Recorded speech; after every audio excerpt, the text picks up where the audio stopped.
মেয়েদের অভিনয় যে কতটা ভয়ঙ্কর, মেয়েরা যে বেঈমান, মেয়েরা যে বিশ্বাসঘাতক, আজকের গল্পটা না শুনলে তোমরা বুঝতেই পারবা না। তো গল্পটা সবাইকে শেষ পর্যন্ত শোনার অনুরোধ রইল। গল্পটা একটা সৌদি প্রবাসী ভাইয়াটা চোখে পানি নিয়ে বুকে পাথর চাপা দিয়ে এভাবেই বলতেছিল, ভাইয়া আমি 2023 সালের জানুয়ারি মাসে সৌদি আসি। সবকিছু ভালোই চলতেছিল, নতুন দেশ, নতুন মানুষ, নতুন জীবন, সবকিছু যেন স্বপ্নের মতোই লাগতেছিল। এক কথায় আমি যেন একটা খুশির জগতে হারিয়ে গেলাম। ভাইয়া আমি কখনো রিলেশন করি নাই, ইভেন কোনো মেয়ের সাথে কথা বলতেও আমার কেমন যেন লাগতো, কেমন যেন লজ্জা কাজ করতো, এজন্য কোনো মেয়ের সাথে কথা বলার চেষ্টাও করতাম না। কিন্তু এখানে আসার কিছু মাস পরেই একটা অচেনা নাম্বার থেকে একটা মেয়ে আমাকে নক করে। প্রথমে আমি তেমন পাত্তা দেই নাই, কারণ ওই যে বললাম আমি কোনো মেয়ের সাথে কথা বলতে কমফোর্ট ফিল করি না। কিন্তু মেয়েটা আমাকে একের পর এক মেসেজ করে যেত। একটা পর্যায়ে আমি কৌতূহল নিয়ে তার সাথে কথা বলতে শুরু করি, তার পরিচয় জানতে চাই। দেন সে আমাকে বলে সে নাকি আমার একটা আত্মীয়র বান্ধবী। আমি বিদেশ চলে আসার পরে আমার সিমটা আমার আম্মু ইউজ করতো, কিন্তু সেই নাম্বার দিয়ে আমি ইমো ইউজ করতাম। আমি জানতে চাইলাম যে নাম্বার কিভাবে পেলেন।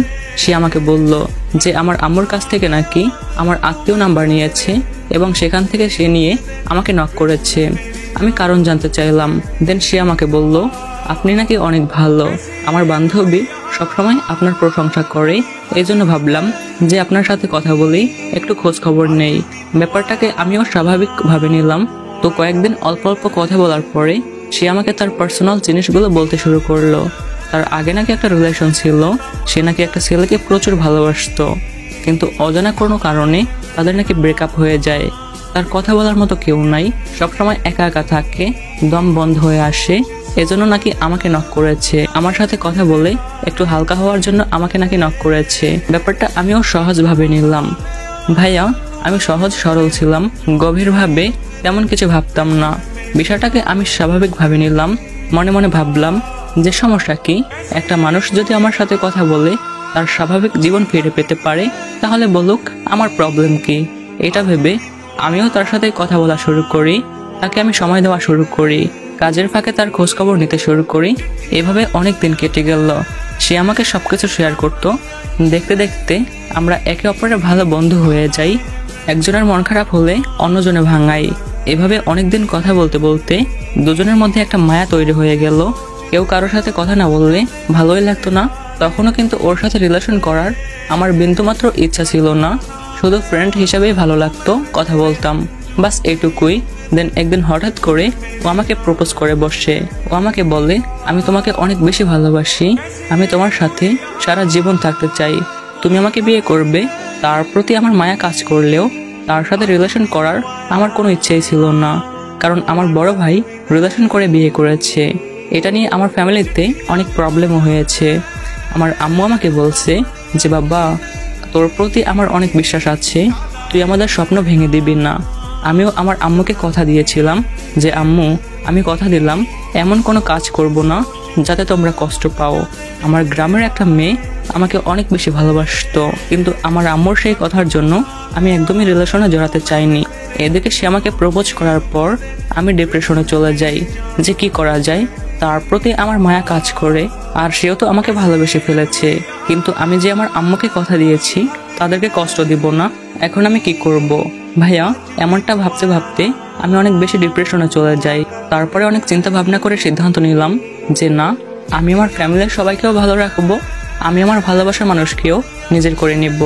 ভাইয়া তাকে ভালোবাসার মানুষ বলছি এজন্য যে তার সাথে কথা বলতে বলতে আমি তার মায়ায় পড়ে যাই, তার প্রতি আমার মায়া কাজ করতে থাকে।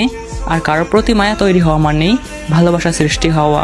যাই হোক, পরে অনেক ভেবে চিনতে আমি তাকে বললাম, দেখো আমি তোমাকে একটা শর্তে বিয়ে করতে পারি, আমার সব কথা শুনতে হবে, আমি যা বলবো তাই করতে হবে, যেমনটা বলবো তেমনটাই করতে হবে, কোনো ছেলের সাথে কথা বলা যাবে না, প্রয়োজন ছাড়া বাসার বাইরে বের হওয়া যাবে না, সবসময় পর্দা করতে হবে, নামাজ পড়তে হবে। এমন কথা শুনে সে যেন আনন্দে আত্মহারা। সে আমাকে বলে তুমি যা বলবা আমি তাই করব, তোমার সব কথা শুনবো, তুমি শুধু আমাকে বিয়ে করো। দেন আমাদের রিলেশন শুরু হয়। সত্যি বলতে ও আমার কথা অনুযায়ী সবকিছু করতো, বোরকা পরতো, পর্দা করতো, প্রয়োজন ছাড়া বাসার বাইরে যেত না, এক কথায় আমার মনের মতো চলতো। ওর এমন আচরণ দেখে আমি ওর প্রতি পুরোপুরি আসক্ত হয়ে যাই। ভাইয়া ও আমাকে এত বেশি ভালোবাসতো যে আমি সামান্য বকা দিলেও ও কান্না করে ফেলতো। আর আমি তখন এতটাই বোকা ছিলাম যে ও কান্না করলে মনে হতো ও আমাকে সত্যিই ভালোবাসে। এজন্য ইচ্ছে করে ওকে বেশি বেশি কান্না করাতাম, ওকে রাগাতাম, ওকে এমনটা বলতাম যে একটা মেয়ে আমাকে মেসেজ দিয়েছে, ওর সাথে কথা বলেছি, এমন আরো মিথ্যা কথা বানিয়ে বলতাম। আর এটা শুনে ও কান্না করত।